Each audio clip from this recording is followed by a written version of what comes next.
আচ্ছা, এই যে ওনার যে ব্যাপারটা, এই ব্যাপারটা একটু আমাদেরকে তথ্যটা দেন যে মহিলার কি হয়েছিল বা কি সূত্রে এই ঘটনাটা ঘটলো। ঘটনা হচ্ছে এই প্রদীপ দাসের ছোট ভাই আমাদের সঙ্গেই ও পার্টি করে, আচ্ছা, সিপিএম পার্টি করে, যদিও সে একজন অটো শ্রমিক।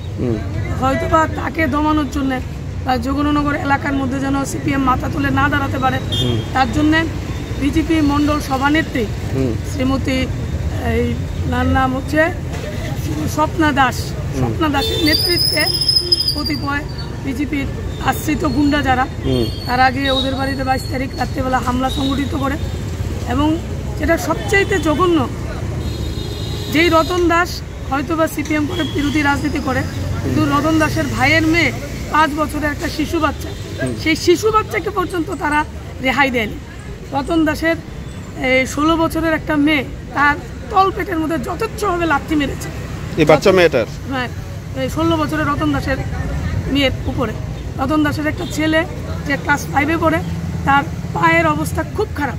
রতন দাসের বৌদি পা ভেঙে গেছে এবং রতন দাসের স্ত্রী পর্যন্ত আহত হয়েছে। এবং রতন দাসের বড় ভাই সেই জায়গার ঘটনাস্থলের মধ্যে বেপরোয়া আঘাতের সম্মুখীন হয়েছে। পুলিশের সামনে দাঁড়িয়ে এই বজ্জাতগুলো মানে পুলিশকে পর্যন্ত পাত্তা দিচ্ছে না। পুলিশ যথেষ্ট ভূমিকা গ্রহণ করার চেষ্টা করেছে যেন তাদেরকে শান্ত করতে পারে, কিন্তু সেখানে কোনোরকমভাবেই পুলিশের 3-3টা গাড়ি, এতজন ফোর্স তাদেরকে দমাতে পারেনি। প্রায় বোধহয় 40-50 বাইকের চেয়ে বেশি হতে পারে, 20-25টা বাইক নিয়ে তারা এই রকমের ঘটনা সংঘটিত করেছে।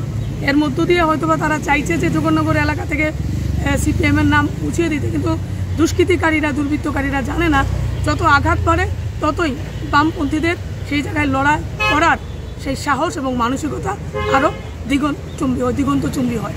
এটাই আমরা বলতে চাই আপনাদের এই প্রচার মাধ্যমের মাধ্যমে। থ্যাংক ইউ, ধন্যবাদ।